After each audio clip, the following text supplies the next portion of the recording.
Supreme Court बिलखसूस chief justice of Pakistan के हवाले से जो पार्टी व्यू रखती है वो अब फॉर्मली आपके साथ शेयर कर रहा हूँ। चूँकि अभी हम अडियाला जेल से खान साहब से मिल कर आए हैं और जो डिसीजन हुआ है वो चूँकि बैरिस्टर गौर साहब के नोटिस में नहीं था, तो लिहाजा हम आपको अपडेट करना चाहते हैं कि इस बयानिए को, इस वर्जन को पाकिस्तान तहरीक इंसाफ का नैरेटिव समझा जाए। सुप्रीम कोर्ट कस्टोडियन है ह्यूमन राइट्स की, फंडामेंटल राइट्स की, और मिसिंग पर्सन्स के हवाले से और फेयर और ट्रांसपेरेंट और फ्री इलेक्शन के हवाले से हम सुप्रीम कोर्ट गए। और चूंकि ये सुप्रीम कोर्ट ऑफ पाकिस्तान का डोमेन बनता है, तो जब ये हमारे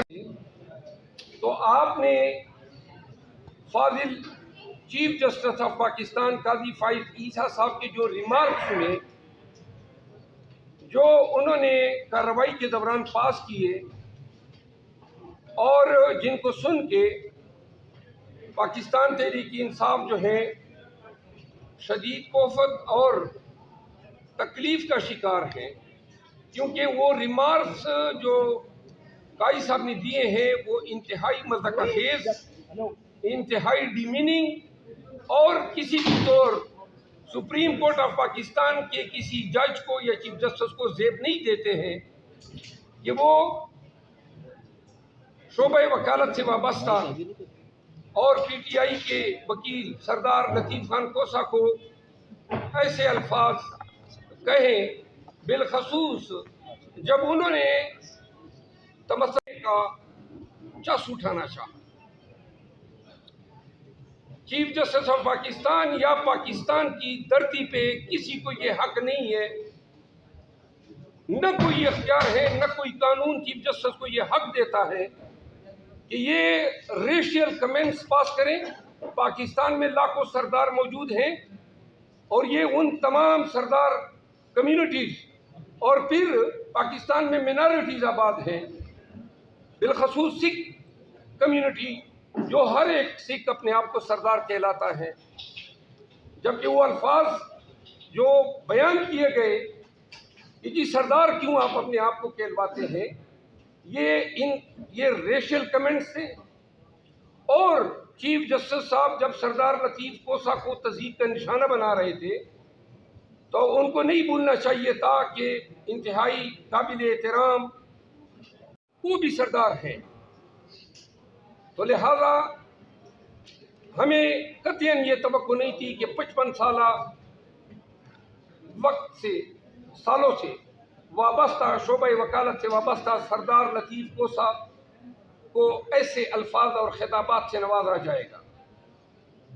बहैसियत कानूनदान हम समझते हैं कि सुप्रीम कोर्ट या किसी भी अदालत के किसी जज को वकील के साथ इस तरह खिताबत का कोई हक हासिल नहीं है, और अगर कोई जज तमस्खुर उड़ाता है तो वो अपने आप को भी तमस्खुर के लिए एक्सपोज करता है।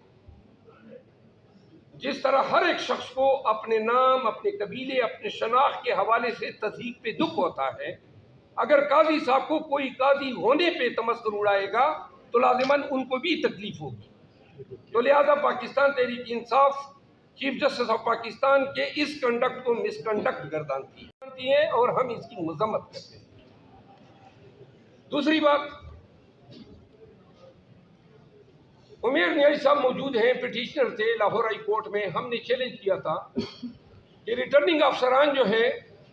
चार दफ़ा जो गुज़िश्ता हमारे इंतखाबात हुए उसमें अदालती अफसरान जो हैं रिटर्निंग अफसर थे, लेकिन इस दफ़ा इलेक्शन कमीशन ने फेयर और फ्री इलेक्शन कराने के लिए उन इंतज़ामी अफसरान की खिदमत हायर की जो आए रोज़ हमारे खिलाफ 144 और 3 MPO लगाते हैं। और चूंकि उनका कंडक्ट हालिया 16-20 माह में वाज़ेह तौर पर पूरे कौम के सामने आया,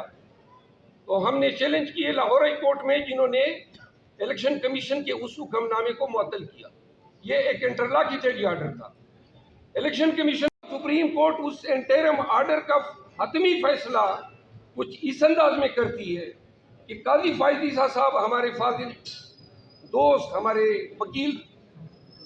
और पाकिस्तान तहरीक इंसाफ की एक कायद हैं, उनको तवीन अदालत का नोटिस जारी कर कि जी ये भी आपने इन आरोप पे अदम एतमाद करके इलेक्शन के प्रोसेस में रुकावट डाली है और तवीन अदालत का नोटिस इनको जारी होता है। अब उन आरोप ने जो काजी साहब के मंजूर शुदा है, पाकिस्तान तहरीक इंसाफ के तकरीबन 1200 कैंडिडेट्स के नॉमिनेशन पेपर रिजेक्ट किए हैं। क्या ये जिम्मेदारी उस चीफ जस्टिस की नहीं बनती है कि जिनको वो लगवाने पे तुला हुआ था उनसे ये भी बात पुरस करें कि क्यों कर आपने इस तरह लघु बेबुनियाद मबनी पर बदनीयती हुक्म इलेक्शन कमीशन ने जारी किया और उन्होंने बल्ले का निशान जो है हमसे छीनने की कोशिश की, जिसको हमने, चूंकि इलेक्शन हमारे इंट्रा पार्टी पेशावर में हुए थे, तो यूं इस टेरिटोरियल जुरिस्डिक्शन की बुनियाद में हमने पेशावर हाई कोर्ट में चैलेंज किए। सिंगल जज साहब जिनकी छुट्टियों में मौजूद थे, पेशावर हाई कोर्ट में रिट 2 जज साहिबान सुनते हैं, छुट्टियों में अगर डीबी ना हो तो सिंगल जज सुन सकता है। हमारा मैटर सिंगल जज साहब के सामने लगा और सिंगल जज साहब ने फरीकेन को हमारी पिटीशन को सुनने के बाद उसमें हुक्म इम्तनाई जारी किया। 9 तारीख को हमारा केस लगा हुआ है मेन, जो डिवीजन बेंच के सामने आएगा। इलेक्शन कमीशन को जल्दी पड़ गई कि क्यों कर इनको बल्ले का निशान मिला, तो उन्होंने जनाब दोबारा दरखास्त दूसरे जज साहब के सामने ये मैटर लग जाता है और वो जज साहब हमें सुने बगैर अदालत अपील का किरदार अदा करते हैं। सिंगल जज का ऑर्डर डिवीजन बेंच जो है मजास्ती के विकेट करते हैं, वो कहते हैं कि नहीं जी मैं विकेट कर रहा हूँ। अब अगर वो 9 तारीख तक इंतजार कर लेते या इलेक्शन कमीशन इंतजार कर लेती तो कौन सा आसमान गिर पड़ जाता, पूरा मुकदमा ही फैसला हो जाता, हमारा हक बनता रिट अलाउ हो जाती,